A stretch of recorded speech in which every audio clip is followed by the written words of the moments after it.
지난 주일도 기브온이란 제목을 통하여 말씀을 드렸습니다. 지난 주일 드린 말씀은 요단서편에 있는 7지파의 왕들이 이스라엘 백성들이 파죽지세와 같은 기세를 가지고 자기들을 치러 온다는 소식을 들었지만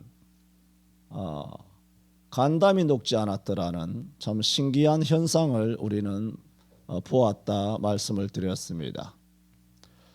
요단강을 건너기만 하였어도 여호와께서 이스라엘 백성들을 위하여 행하신 일을 다 들었던 여리고 성 백성들은 간담이 녹았는데 그 강력한 여리고 성도 간담이 녹았고 또 그 성도 정복하고 또 아이 성도 1차 실패한 그런 아픔은 있지만 2차 전쟁에서는 그야말로 대성을 거두고 아이 성을 정복하였음에도 불구하고 어떻게 요단 서편에 있는 이 왕들은 여리고 왕들처럼 왜 간담이 녹지 아니하고 모여서 도리어 힘써서 더불어 싸우려고 용기 백배하였는가? 이스라엘의 진군에 대한 반응이라는 그런 말씀을 기브온이란 제목으로 지난주 말씀을 드렸습니다. 그런데 그 7족속들은 다 이와 같이 이스라엘과 싸우려고 하였는데 이제 오늘 핵심이 들어가죠. 기브온은 희한하게도 백기를 들고 항복하러 온 것입니다. 오늘 기브온이란 제목을 통하여 나머지 말씀을 드리려고 하는데 오늘 드리고자 하는 말씀은 이렇습니다. 전체적으로 여러 왕들과 달리 마치 말하자면 우리 이 땅에 교회가 많아요. 여러 교회들과 달리 혹은 서울에 1,000만이 있는데 1,000만 명과 달리 아니면 경기도에도 많은 사람들이 있는데 그런 사람들은 전부 다 하나님과 하나님의 교회를 대적하려고 하고 있단 말이죠. 그런데 유독 양주는 안 그렇다는 거예요. 그게 신기하다는 얘기예요. 굳이 여러분에게 비유를 하자면 그렇게 비유를 할 수 있다는 겁니다. 그러면 이게 기브온이 뭐냐? 기브온은 통뼈냐? 기브온은 도대체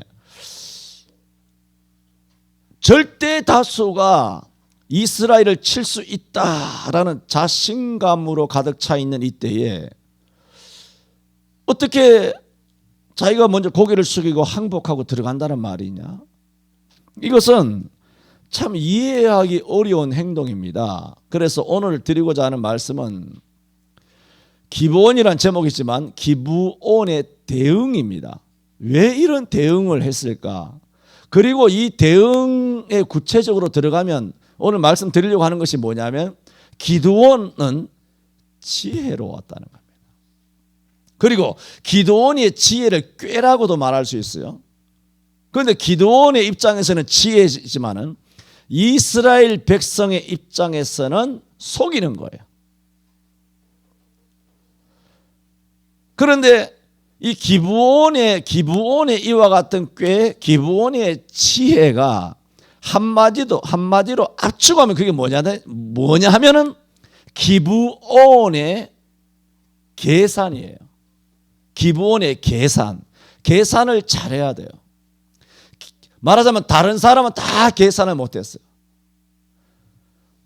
쉬워요. 이게 뭐냐 하면 이 나라 정부를 비롯하여 모든 사람들이 친중을 하는 거예요. 친중하면 나라 망합니다. 죽습니다. 친밀을 하면 나라가 어마어마하게 성장합니다. 그런 것들을 모른다는 거죠. 사람들이.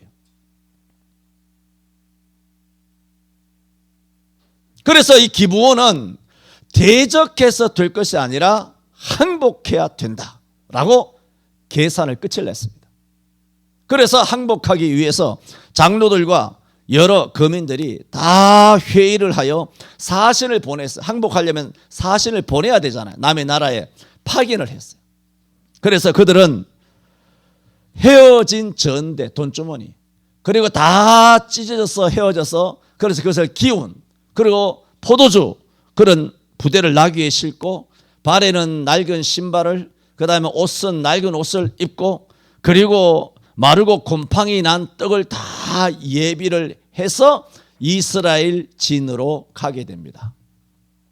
왜 이렇게 쇼를 했느냐 하면, 성경에는 어떻게 되어 있냐면은 계속 하는 말이, 하나님이 주시기로 한 땅에 거하는 족속은 전부 다 죽이라고 했어요. 예외 없습니다. 하나님이 주시기로 한 가나안 땅에 있는 7족속은 항복을 하든 뭐하든 간에 다 죽여야 됩니다. 그런데 성경에는 어떤 방법이 있냐면, 하나님께서는 다른 도시나 다른 나라를 정복할 때 어떻게 하도록 말씀하셨느냐 하면은 신명기 20장에 전쟁에 관해서 말씀하셨어요. 내가 모세를 통하여 하신 말씀이죠. 너희가 어떤 성읍으로 가서 치려고 할 때에 그 성읍에 먼저 평화를 선언하라. 그런데 그 성읍이 우리와 전쟁할 것이요, 평화할 것이요, 성문을 열어 제껴 버릴 것이요, 아니면 성문을 닫아 버릴 것이요, 우리가 한판 할 것이요, 백기를 들고 나올 것이요, 이렇게 평화를 선언하라고 했어요. 그 평화를 선언하면 그 성이 만약에 평화하기로 회답하고 성문을 열면 죽이지 않습니다. 다만 공물을 바치고 너를 섬기게 할 것이요. 그런데 만일 너가 평화를 선언했는데 평화하기를 싫어하면, 너를 그래서 너와 대적하여 싸우려고 하면, 성경이 뭐라고 말하자면 그 성읍의 남자는 전부 다 쳐 죽이라 그랬어요. 이게 신명기 20장에 전쟁에 관한 하나님의 율법이에요. 그러나 가나안은 달라요. 가나안은 평화 선언하지 않습니다. 왜 평화를 선언하지 않느냐 하면, 신명기 20장에 금방 말했죠. 전쟁을 선포하는 전쟁에 대한 율법 중에 또 다른 말씀이 있어요. 일반적인 민족이나 일반적인 나라는 평화를 선언해서 거기에 반응에 따라서 그들을 공물을 바치거나 우리를 섬기게 하거나 아니면 그들을 죽이든가 양당 간에 하면 돼요. 그들의 선택을 보고. 근데 가나안 땅은 달라요. 같은 신명기 20장 16절에 이렇게 말했어요. 이렇게 말합니다. 그러나 평화를 선포하면 되는데, 그러나 가나안은 안 된다는 거예요. 내 하나님 여호와께서 내게 기업으로 주시는 이 민족, 그리고 가나안이죠. 이 민족들의 성읍에서는 평안이 많이, 평화 코스프레 할 것 없이 뭐냐, 호흡이 있는 자는 몽졸이 다 죽이라 그랬어요. 하나도 삼키지 말지니. 들어보세요. 헷 족속, 아모리 족속, 가나안 족속, 브리스 족속, 히위 족속, 여부스 족속. 오늘 본문에 나오잖아요. 자, 9장 1절에 헷 족속, 아모리 족속, 가나안 족속, 브리스 족속, 히위 족속. 같아요, 안 같아요? 그러면 이 족속에게는 평화고 뭐가 없어요. 신명기 20장 16절에 다른 지방과 성읍은 평화 선포해서 그들의 선택에 맡기면 되지만은, 그러나 가나안 7족속은 평화가 뭐가 없어요. 무조건 가서 호흡이 있는 자는 하나도 살리지 말고 전부 다 진멸하라고 했어요. 그러므로 기브온은 여기서 항복한다고 되는 게 아니죠. 그런데 이 신기해요.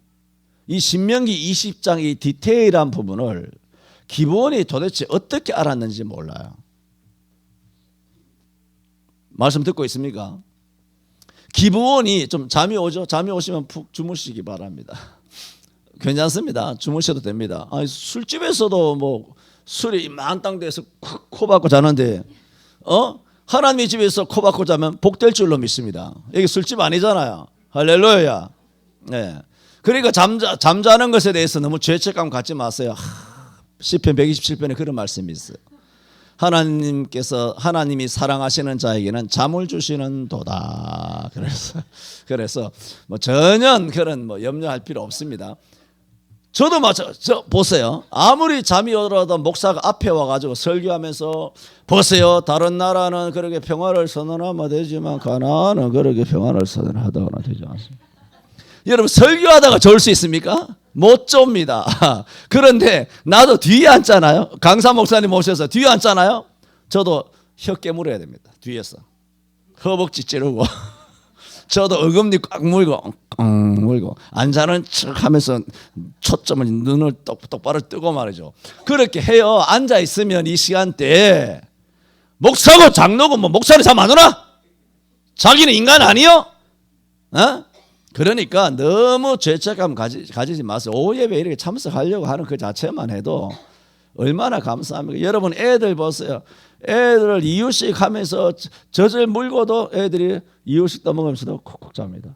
그게 얼마나 이쁩니까? 얼마나 이쁘면 그걸 촬영해 가지고 다 카톡에 올리고 우리 손자 봐라 얼마나 이쁜가 한번 봐라 하면서 코 박고 자는 거 보세요. 케이크에 탁 코 박고 보죠. 이런 뭐 너무 참 재밌는 모습들이 많이 있죠. 그래서 오늘 제 이름이 뭔가 이준이야? 이준이에요? 맞습니까? 이준이. 애들 귀엽죠. 우리 아이들이 다 이쁩니다. 그래 애들이 졸면 얼마나 이쁘냐 말입니다. 우리가 볼 땐 나이가 50이고 나이가 60이지 하나님 보실 때는 뭐겠습니까? 우리가 핏덩어리지. 예레미야 1장 5절에도 뭐라 그랬어요? 내가 너를 복중에 짓기 전에 내가 너를 알았고 그랬어요. 너가 태에서 나오기 전에 내가 너를 구별하였노니 내가 너를 열방의 선지자로 세웠느니라 그랬어요. 참, 이 예레미야 1장 5절은 가슴이 정말 그냥 뭉클하다는 표현이 아니라 그냥 무너져요. 내가 여호와 내가 너를 복중에 짓기 전에 그 누가 지어요? 하나님이 짓잖아요. 어떤 놈이 우리를 지을 수 있습니까? 내가 너를 복중에 짓기 전에 그러니까 엄마 뱃속에 잉태되기도 전에 잉태되기도 전에 엄마 아빠가 결혼해서 만나기도 전에예요. 에? 엄마 아빠가 만난 것은 언제예요? 우리 엄마 아빠는 뭐 18, 20에 만났으면 지금부터 몇 년 전인가요? 한 60년 전인가 모르겠습니다만은 우리 엄마 아빠는 뭐 한 70년 전에 만났겠죠. 70년 전이에요. 엄마 아빠가 70년 전에 만나서 그다음에 뭐 나를 잉태했던가 형을 뭐 누나를 잉태했던가 그렇겠죠. 70년이에요. 길어봐야 70년이에요. 70년.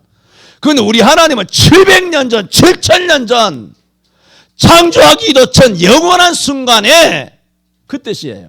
그 전이라는 것은 내가 너를 복중에 짓기 전에 네 엄마 뱃속에도 짓기 전 100년 전, 1000년 전, 10,000년 전에 내가 너를 구별하였다는 거예요.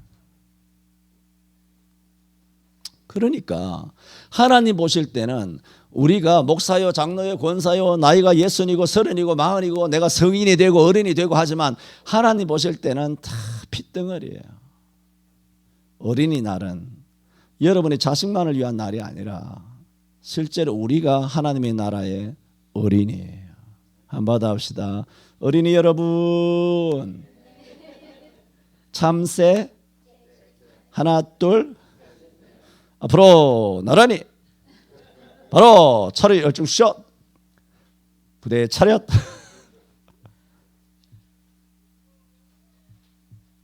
그래요. 우리는 하나님 앞에서 어린아이예요. 그래서 뭐 졸지 말라 그 얘기죠. 뭐. 핵심은 졸라는 말이 아니라 한번 졸지 말고 잘 눈 뜨고 있거라 그런 얘기입니다.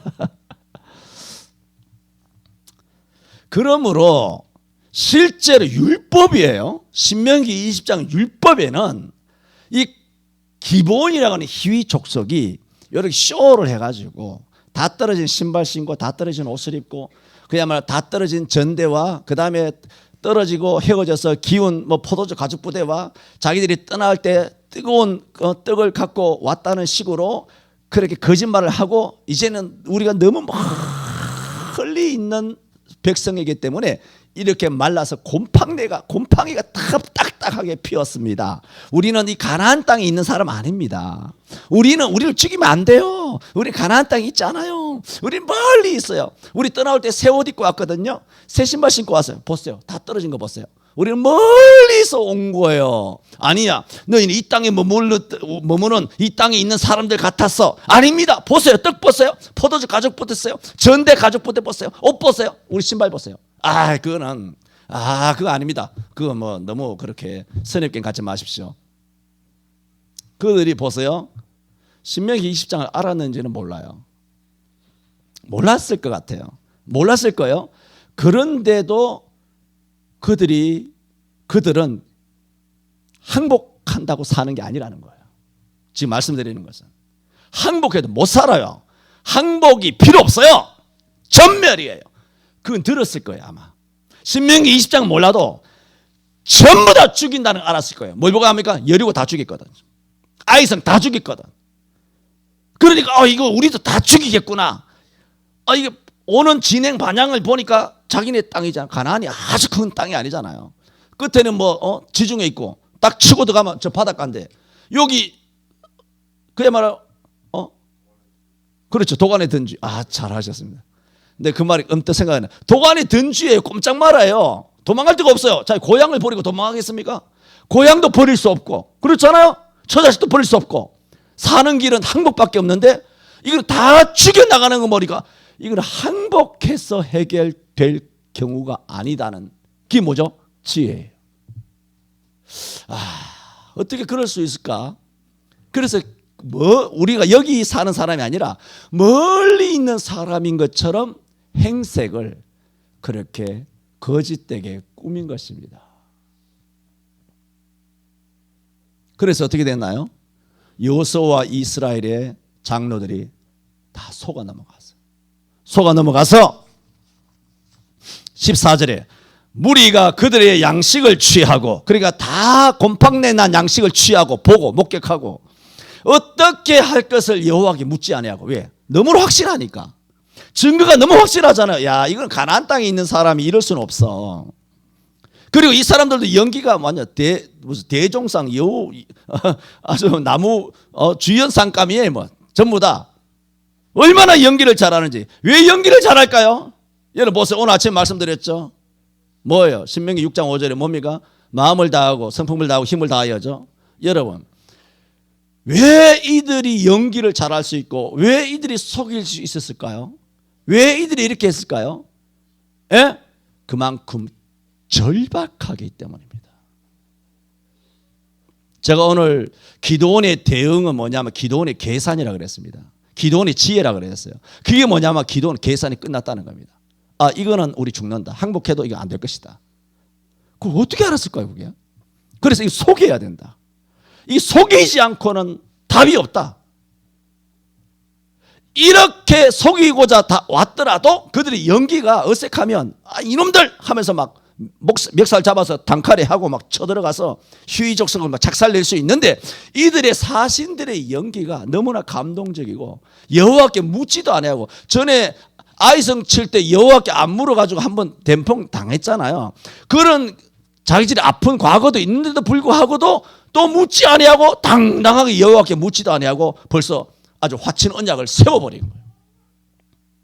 이렇게 되기까지 뭘 말씀드리냐면은 이렇게 연기가 되고 꾀가 되고 이런 계산이 되고 이런 지혜가 오게 된 오늘 말씀드리고자 하는 핵심이 뭐냐면 그만큼 절박했다는 거예요. 잠언 8장 17절에 나를 사랑하는 자들이 나의 사랑을 입으며 나를 간절히 찾는 자가 나를 만날 것이라고 그랬어요. 하나님이 원하시는 간절이에요. 마음을 다하고 이거 간절이에요. 역대하 16장 9절에도 여호와의 눈은 온 땅을 두루 감찰하사 전심으로 자기를 향하는 자를 위하여 능력을 베푸시느니라 그랬어요. 그러면 우리의 어떤 기도는 절박함이 있어야 돼요. 이거 아니면 말고 뭐 안 해도. 그래서 뭐냐 하면 나라적으로 국가적으로나 혹은 민족적으로나 개인적으로나 심지어 교회적으로나 왜 교회들이 이렇게 무기력하게 타락한 줄 아십니까? 등 따시고 배부르기 때문입니다. 뭐냐 하면 절박감이 없어요. 이게 교회의 문제만이 아니에요. 5,300만 명이 지금은 나라가 어떻고 저떻고 하지만 그래도 지금 이 나라가 하나님 복을 받아서 지금도 엄청 잘 사는 나라예요. 그걸 아셔야 돼요. 지금 정치권이 어떻고 그 떠나서 뭐 우한폐렴을 떠나서 아니 안 떠나든 간에 대한민국이라고는 이 국호 이 나라는 지금도 막강한 나라예요.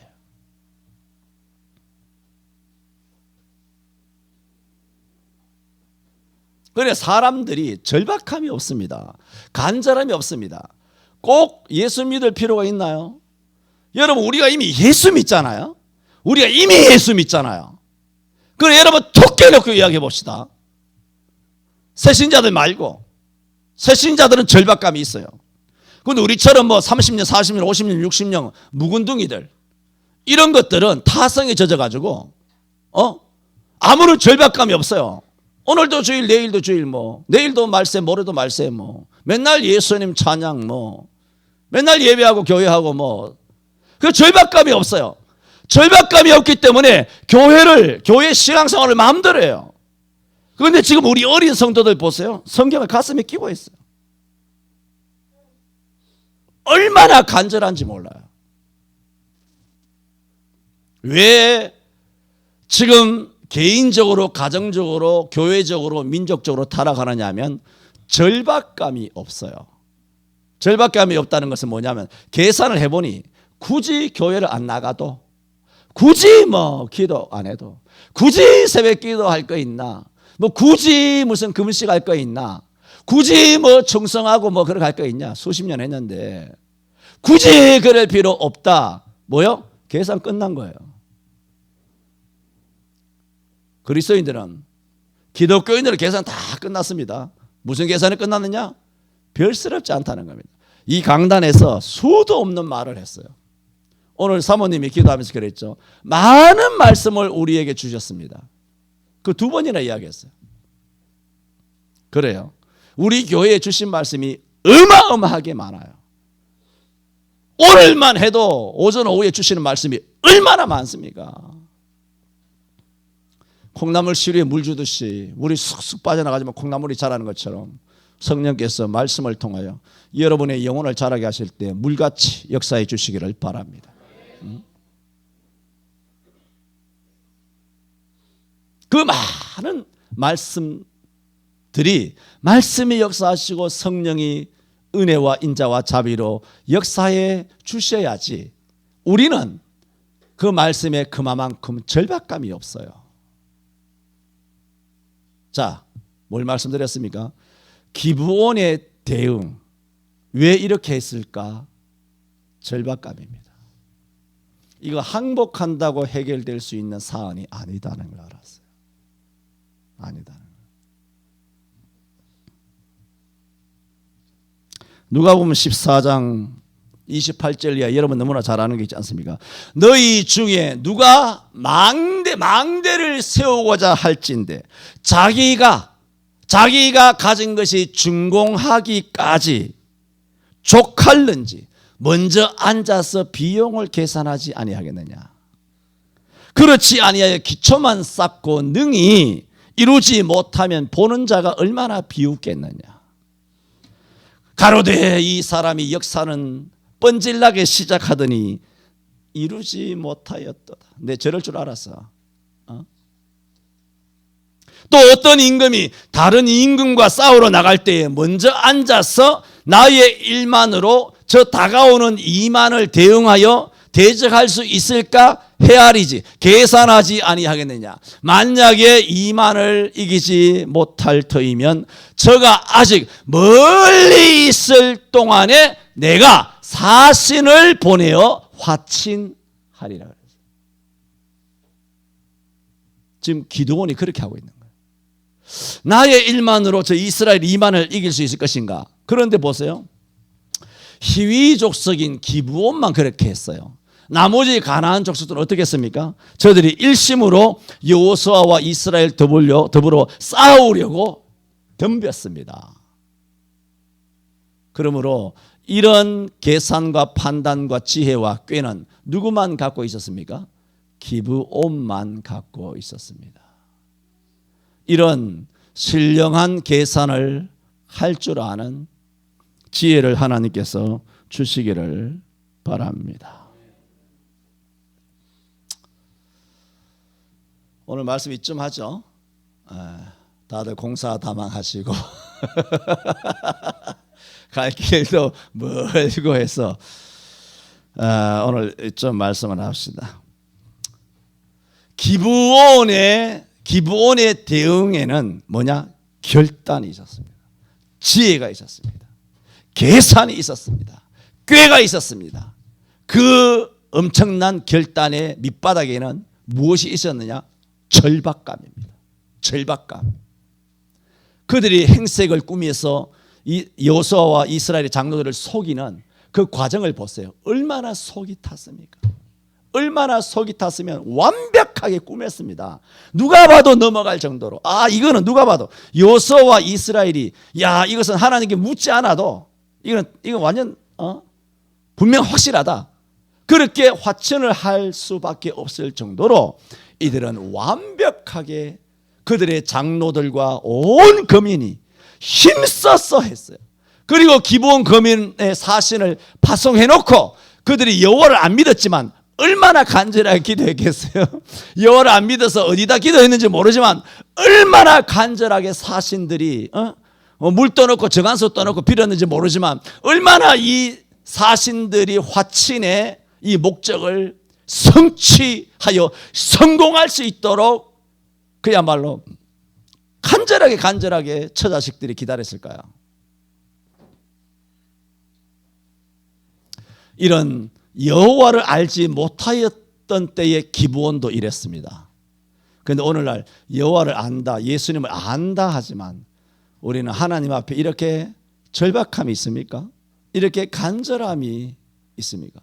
하나님 살려주세요. 하나님 아니면 죽습니다. 모든 것은 하나님만이 하실 수 있습니다. 하며 하나님을 전적으로 의지하며 하나님께 부르짖어 그렇게 기도하느냐 하는 말입니다. 그렇다면 우리는 이방인인 휘족속 기브온보다 우리는 부끄럽다는 것입니다. 기도합니다.